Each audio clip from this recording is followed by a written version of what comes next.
Hello from Lat Vietnam. They just started some construction noise next door. They're dumping some materials, so whatever. I wanted to hop on anyway because I was all ready.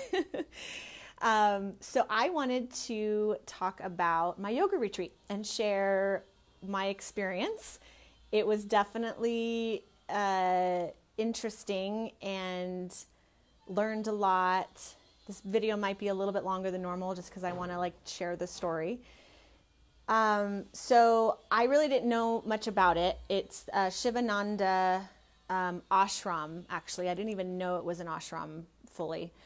I know that there's a yoga center here also in the town, but the retreat center is just a little bit outside of the town. There's a big lake pretty close by, and it's up in the mountains, and it's gorgeous. So I knew it was there, but I didn't really know what Sivananda meant, and it is, Sivananda was a Indian yogi, and he was born in 1897, started this style of yoga, and really it's all about a combination of all of the 5 key practices of yoga, which we all know the asana part, which is the exercise. Oh no, I'm going to have to remember them all. I didn't bring my notes with me. It's the exercise, there's breathing, proper diet, which is vegetarian in their opinion, and meditation and positive thinking for mindfulness. I feel like I'm now forgetting one. Karma yoga? I can't remember. Anyway, shoot, I should have been more prepared. But anyway, so it's this whole... it's the whole, chanting, meditating, yoga. Really, I posted a picture in my story about the daily schedule. So you wake up at 6 a.m., you go to satsang, which includes 20 to 30 minutes of meditation, which is really hard for me to do that long, especially when you're sitting cross-legged. You're sitting cross-legged most of the weekend. And that's a tough position, right? To hold your core and squeeze and not have your legs fall asleep or your back start to ache or whatever. So I was, moving myself around and rolling up pillows and all of that stuff. So hello, hi, nice to see you in Cambodia. So you start your satsang in the morning, and then you have a lecture talking about this yoga philosophy. And then they said in the description that you would get 2 meals a day, which is why I was worried about being hungry and I packed my snacks. But you actually get 3, but the morning meal is rice porridge and, just like oatmeal, or they had different kinds of hot cereal. And that kind of made me laugh when I first saw it, because it just feels... I was Oliver in my middle school show, and I just kept thinking about Oliver. Please, sir, I want some more. But anyway, if you don't know Oliver, then you don't know that joke.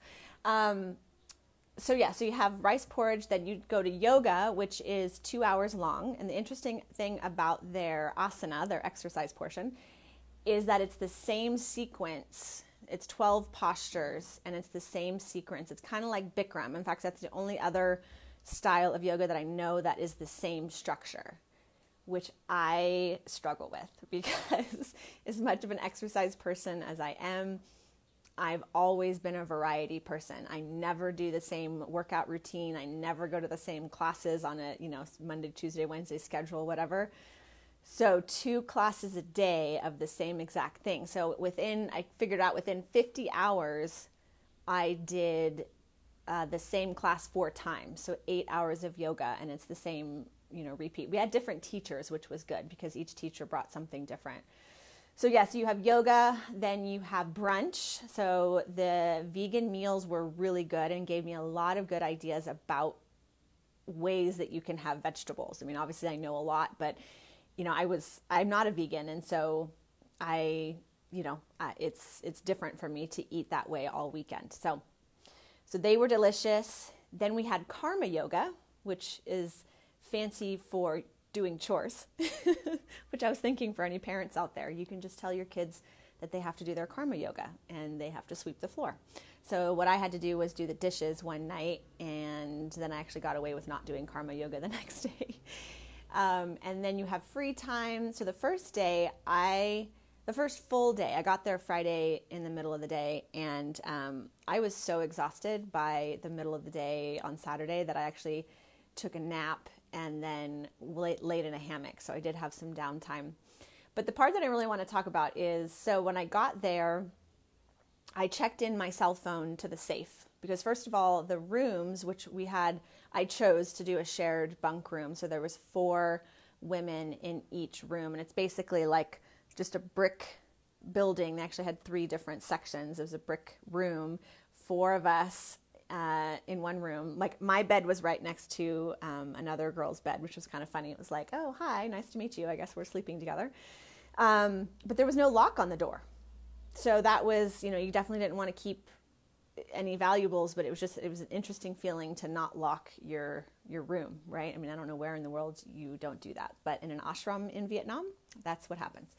So anyway, so I checked in my cell phone, and they said, well, you don't have to, because they had said, don't be on your cell phone and that kind of stuff. And so I said, no, I really want you to take it just so I don't even have the temptation to even play a video game on there. I just want to completely be without it. So I checked that in along with my passport to the safe. And my first yoga class was then a couple hours later on Friday. And in this yoga class, there's probably about 20 to 30 of us there. And during this 2-hour yoga class, these people's cell phones rang, 3 different cell phones. One girl answered her cell phone, which I was like, and then there were several other text messages in vibrate mode, which if you're in a yoga class, you can still hear it. So I was so pissed by the last half hour because I couldn't hear that the teacher was translating in both. She was teaching both in Vietnamese and English. And so it turns out that she was telling them to turn their cell phones off, but I couldn't tell because it was in Vietnamese. Side note is I was the only white person there, except for the head guy, which I'll tell you about in a second. He was British. And I was the only white girl, definitely the only blonde. So I really stuck out. And I was so pissed. And I think it's partly because I had checked my cell phone in. I had gone to this place just sort of assuming and wanting a higher consciousnness, a higher awareness that I wouldn't have to deal with trivial things like your cell phone interrupting my meditation, right? So I was so mad. So after class, I waited to talk to the teacher, and I said, what, is this normal? Is this something that you guys allow? She said, no, I told them they have to turn it off. And I said, well, I'm a fitness teacher, and if that happened in my class, and I had warned them already once or twice, they would have been kicked out of class. She looked at me, and I was like, you should kick them out. And she looked at me, and she's like, well, maybe you need to work on forgiveness. And I said, I did not come here to work on forgiveness for people being disrespectful and ignorant and rude. Turns out that was part of my lesson for the weekend. Even though I was hoping to work on other things. That's what I said. I'm here to work on other things. So then the rest of the weekend, it got better. There was not a single meditation or yoga class where I didn't hear at least one thing, whether it was a vibrate mode or a text message or something. So the problem is, and I don't want this to give a bad reputation to the yoga center, what was happening, and I ended up talking to the head guy, who is Swami Narayan Ananda is his Sanskrit name. Even though he's a British guy, I don't know what his original name was. He said that there's several different, because it's a large campus, there were several different types of workshops and retreats happening. So I was kind of just the general yoga vacation, I think they call it. But there was a group there to see and get lectures from a Vietnamese doctor on health and nutrition. So there was a lot of people that were there for the nutrition that really had no yoga experience and obviously no awareness of how to behave in those sort of settings. So I told him about the issue, and he really was like, oh gosh, because we got to do a better job at educating them and, drawing, I'm still thinking, kick people out, which I guess is not very yoga of me. But So the interesting thing about him is that he's been in this organization for 20 years, and he originally started at a center in Grass Valley, which is, I don't know how many miles, but 20, 30 minutes from where I grew up. And actually my best friend lives in Grass Valley, so I'm there all the time. So we quickly made that connection. He actually had just come from there 2 weeks ago celebrating his birthday. He was in Auburn, in my hometown. So that was pretty cool.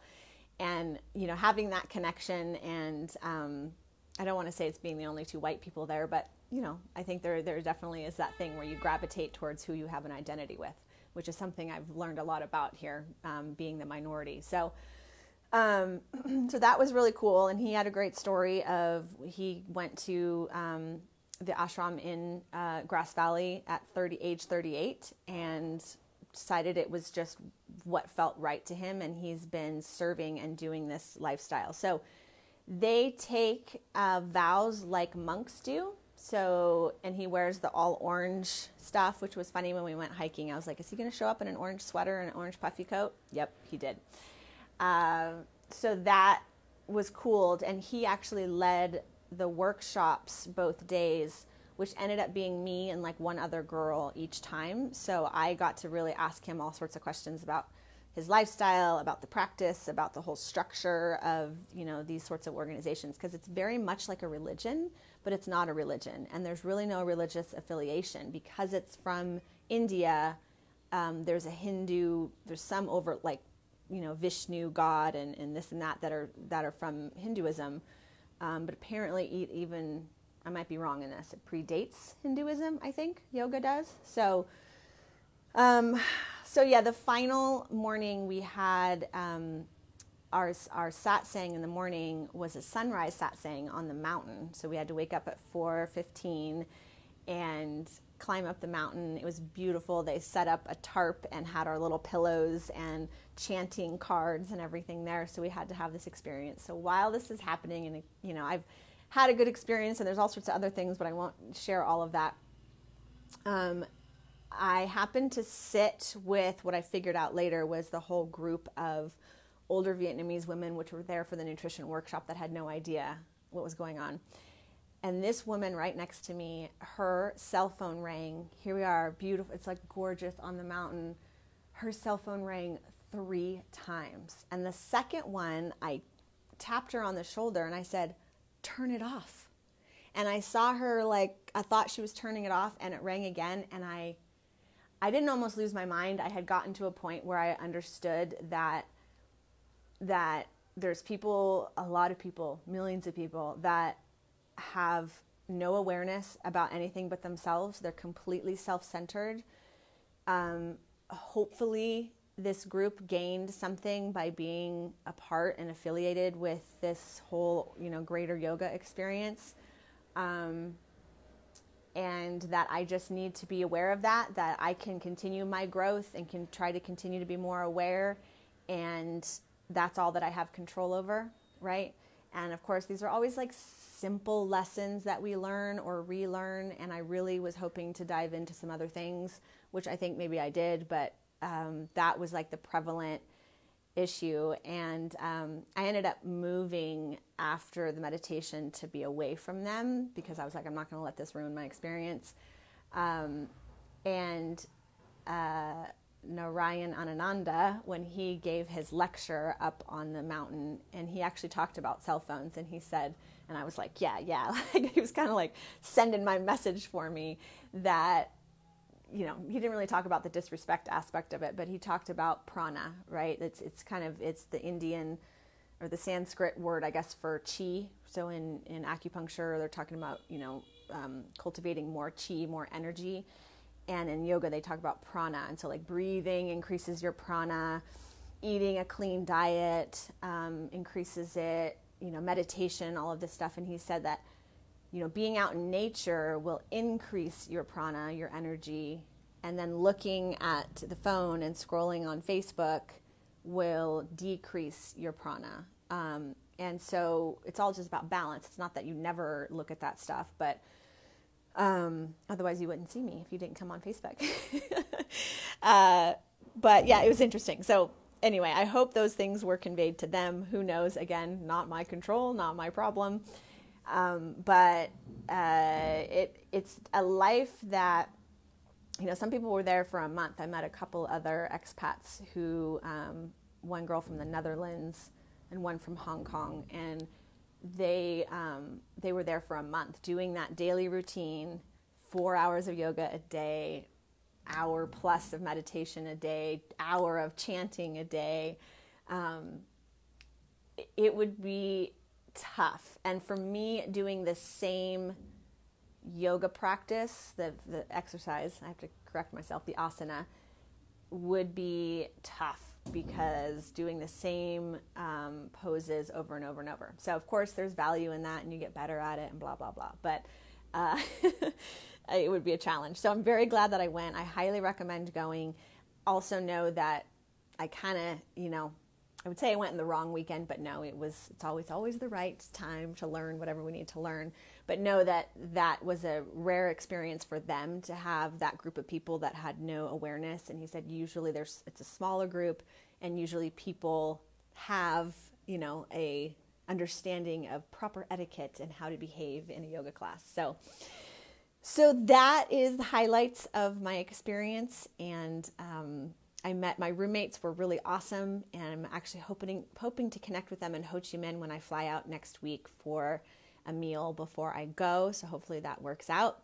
And I'm getting very excited to come home. It's happening very soon. What day is it here? Tuesday. So I'm coming home in a week and a half. I land on Friday in San Francisco. So I know I've connected with a lot of you and hope to see you all in person. And thanks so much for tuning in, and have a great night.